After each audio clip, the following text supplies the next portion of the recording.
Wala ngang kaalam-alam si mama at papa na uuwi kami. Mabilis nga lang yung biyahe namin ngayon. Alas 8 ng gabi kami umalis ng Turbina. Bandang alas 5 ng madaling araw, andito na kami sa bahay. At dahil tulugan pa nga sila nung pagdating namin, kaya sabi ko bili na lang kami ng pandesal. Pero sabi ko nga kay papa, buksan muna namin yung pasalubong ko sa kanyang helmet. Lumang-luma na kasi yung kanyang helmet.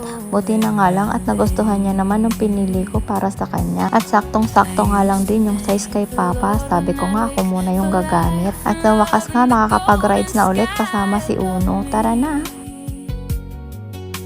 But now I pray the stars will go on shining. You see in my dreams you love me.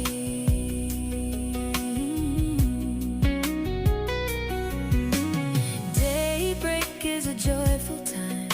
Just listen to the song. Pauwi na nga kami galing sa pagbili ng pandesal. Sakto namang nakita ko yung isa kong pamangkin na papasok na sa school. Ang sabi ko nga sa kanya, ihahatid ko na lang siya. At eto, tamang scroll na lang muna dito sa bayan ng Iriga City.